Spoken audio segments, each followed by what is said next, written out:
Exam देने जाने से पहले कुछ बातें जो मैं आपको बताने जा रहा हूं, अगर उस पर आपने अमल कर लिया तो टीचर किसी भी हाल में आपको फेल नहीं कर सकते। और इतना ही नहीं, आपको ज़बरदस्त नंबर मिलने से, ज़बरदस्त मार्क्स मिलने से भी कोई रोक नहीं सकता।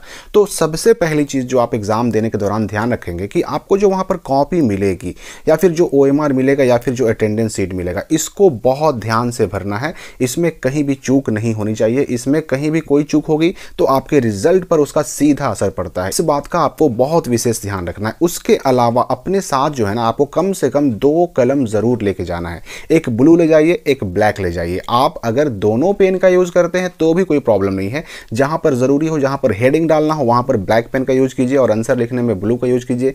दोनों पेन का यूज़ कर सकते हैं, नो प्रॉब्लम। लेकिन आपके साथ एक्स्ट्रा पेन ज़रूर होने चाहिए। इसके अलावा अपना कॉन्फिडेंस, सेल्फ कॉन्फिडेंस आपको बिल्कुल हाई रखना है। इससे क्या होता है ना कि अगर आपका कॉन्फिडेंस लो रहा, घबराहट रही, टेंशन रहा, तो फिर आपको जो याद भी रहेगा ना, वो सारी बातें भी आप भूल जाएंगे। इसलिए अपना कॉन्फिडेंस बिल्कुल हाई लेवल पे आपको रखना है। साथ ही साथ अगर किसी प्रश्न का आप उत्तर देने जा रहे हैं, कोई क्वेश्चन का आंसर लिखने जा रहे हैं, तो पहले उस प्रश्न को बहुत ध्यान से पढ़िए। क्योंकि अक्सर ऐसा होता है ना कि बच्चे किसी सवाल को ठीक से नहीं पढ़ते, उसको समझते नहीं कि उसमें पूछ क्या रहा है, और उसको समझने से पहले अगर आंसर दे देंगे, सावधानी से पढ़े बिना अगर आंसर देंगे, तो हो सकता है हम आंसर को सही से लिख ही ना पाएं। सवाल पूछ रहा है कुछ और हम लिख दें उसका आंसर कुछ और। इसलिए पहले प्रश्न को अच्छे से पढ़ना जरूरी है, उसके बाद ही उसका आंसर दीजिए, तब आपका जो आंसर होगा बिल्कुल परफेक्ट होगा।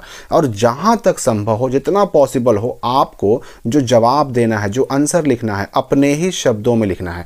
किताबी भाषा में लिखिएगा ना, तो आपका जो कॉपी चेक करने वाले टीचर हैं, उनको भी पता है कि आपका कौन सा आंसर किताबी भाषा में है, कौन सा आंसर आपके अपने शब्दों में है, अपने लैंग्वेज में है, अपनी भाषा में है। तो इसलिए जहां तक संभव हो, जिस भाषा का हम लोग बोलने में, आपस में बातचीत करने में यूज करते हैं, उन्हीं शब्दों में, उन्हीं भाषा में आपको अपना जवाब भी लिखना है। आसान से शब्दों का इस्तेमाल करना है आपको। और अपने आंसर में, अपने उत्तर में जितना जरूरी है उतना ही लिखना है। आप एक्स्ट्रा अगर लिख के सोचिएगा कि आपको ज्यादा नंबर मिलेगा, तो ये कभी नहीं होने वाला। मान लीजिए कोई अगर सवाल 5 नंबर का है, 5 मार्क्स उसके मिलने हैं, अगर उसमें आपने बहुत ज्यादा बढ़ा चढ़ा कर लिख दिया, तो ऐसा नहीं कि आपको 7 नंबर मिल जाएगा, ऐसा नहीं कि 8 नंबर मिल जाएगा।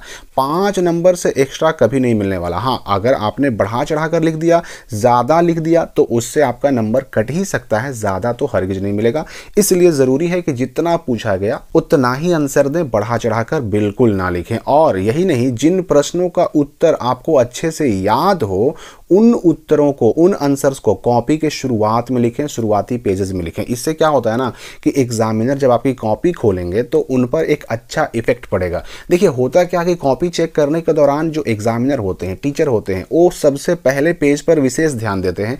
अगर शुरुआत में ही उनको अच्छी राइटिंग में और सही सही जवाब लिखे हुए मिल गए ना, तो फिर आपकी बाकी कॉपी को वो बहुत ज़्यादा ध्यान से, गहराई से, डीपली चेक नहीं करेंगे। इसलिए जो उत्तर, जो आंसर आपको परफेक्ट याद है, अच्छे से याद है, उनको जहां तक संभव हो कोशिश कीजिए कि कॉपी के शुरुआत में लिखें, बिल्कुल स्टार्टिंग में लिखें। इससे क्या होगा कि आपके जो एग्जामिनर हैं, कॉपी चेक करने वाले, वो इंप्रेस हो जाएंगे। और जब वो इंप्रेस हो जाएंगे तो फिर लास्ट वाले पेजेस में, आखिरी हिस्से में कॉपी के अगर कुछ गलतियां भी होंगी तो उनसे कोई ज़्यादा नुकसान आपको नहीं होने वाला। इसलिए जो प्रश्न आपको अच्छे से याद हो, उनका आंसर आपको शुरुआत में लिखना है।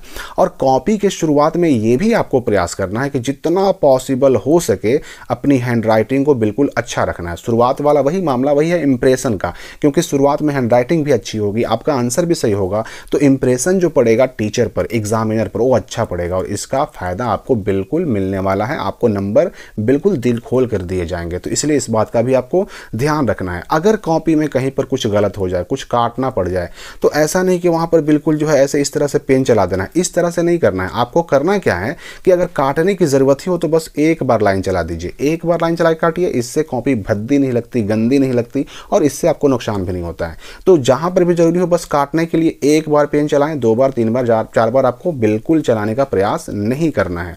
और ये भी कोशिश करनी है कि ओवर राइटिंग ना करें। अक्सर बच्चे क्या करते हैं कि कोई शब्द, कोई वर्ड लिख करके उसको दोहराते हैं, तहराते हैं, 2-3 बार उस पर पेन चलाते हैं। तो इससे होता है क्या कि ओवर राइटिंग हो जाती है। और ओवर राइटिंग की वजह से आपकी कॉपी गंदी लगने लगती है। तो ये काम बिल्कुल आपको नहीं करना है, इसका बुरा इफेक्ट पड़ता है आपके टीचर पर, कॉपी चेक करने वाले एग्जामिनर पर। अपने आंसर में आपको क्या करना है कि जहां जहां पॉसिबल हो, जहां जहां आप कर सकें, वहां वहां पर पॉइंट बनाकर लिखिए। Point number 1, point number 2, point number 3, इस तरह से पॉइंट बनाकर आंसर लिखें। आंसर में अगर पॉइंट का यूज कीजिएगा तो उसमें मार्क्स ज़्यादा मिलते हैं, लेकिन जहां पॉसिबल हो वहीं ये काम करें, जहां पर आप कर सकें वहीं पर यह काम करना है। लेकिन अगर संभव है तो ये पॉइंट बनाने वाला काम बिल्कुल करना है आपको। इसके अलावा एक बात पर आपको और ध्यान देना है कि आंसर लिखने के दौरान अगर कहीं पर महत्वपूर्ण कोई शब्द आए, कोई ईयर यानी कि वर्ष साल आए, किसी व्यक्ति का नाम आए, किसी स्थान का नाम आए, तो ऐसे शब्दों को अंडरलाइन कर देना है। अंडरलाइन करने से क्या होता है ना कि एग्जामिनर का, टीचर का, कॉपी चेक करने वाले टीचर का ध्यान उस वर्ड पे जाता है। इससे उन पर अच्छा इफेक्ट पड़ता है, कॉपी जांच करने में आसानी होती है और इसका फायदा आपको मिलता है, यानी कि अच्छे मार्क्स मिलते हैं। इसलिए जहां जहां पॉसिबल हो वहां अंडरलाइन भी जरूर करें, और जहां जरूरी हो, जहां पर आवश्यक हो, वहां पर चित्र यानी फिगर भी जरूर बनाएं। ये फिगर बनाने का भी एक अच्छा इफेक्ट पड़ता है कॉपी चेक करने वाले टीचर पर।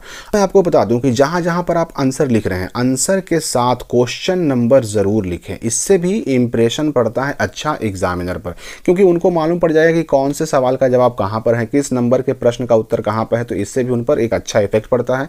तो हर उत्तर के साथ उत्तर नंबर होना चाहिए। अगर खंड में क्वेश्चन है तो खंड का नाम होना चाहिए। अगर हेडिंग देना है तो हेडिंग भी आपको देने की जरूरत है वहां पर। इसके अलावा दो अलग अलग उत्तरों के बीच में, यानी कि अगर एक प्रश्न का, प्रश्न नंबर 1 का हमने उत्तर लिखा, उसके बाद अगर हमें 2 का उत्तर लिखना है तो बीच में 2-3 लाइन आपको कम से कम खाली जरूर छोड़ना है। इससे क्या होता है कि एग्जामिनर को स्पष्ट मालूम पड़ता है कि कौन सा एक आंसर है और उसके बाद वाला आंसर कौन सा है। तो 2 अलग अलग प्रश्नों के उत्तर के बीच में 2-3 लाइन आपको गैप जरूर छोड़ना है। और लघु उत्तरीय प्रश्न अगर लिख रहे हैं या फिर अगर दीर्घ उत्तरीय प्रश्न लिख रहे हैं तो उसमें शब्दों की सीमा लिखी रहती है कि किस प्रश्न का उत्तर कितने शब्दों में देना है, 20 शब्द में, 30 शब्द में, 40-50 वर्ड में। तो उस वर्ड का ध्यान आपको रखना है। बहुत ज़्यादा भी नहीं लिखना है, बहुत कम भी नहीं लिखना है। जितने शब्दों में ये आंसर आपसे मांगे जा रहे हैं उतने शब्दों का ख्याल आपको रखना होगा। इसके अलावा जितने प्रश्न अनिवार्य हैं, यानी जिनका उत्तर हर हाल में देना है, उतने प्रश्नों का उत्तर आपको ज़रूर देना है। हर हाल में उतना उत्तर दें। अगर छूटता है ना तो बहुत नुकसान हो सकता है। ध्यान ये रखना आपको कि किसी भी प्रश्न का उत्तर जो देना अनिवार्य है वो छूटने ना पाए। अगर एक भी प्रश्न अनिवार्य छूट गया मतलब उतना नंबर आपके हाथ से चला गया।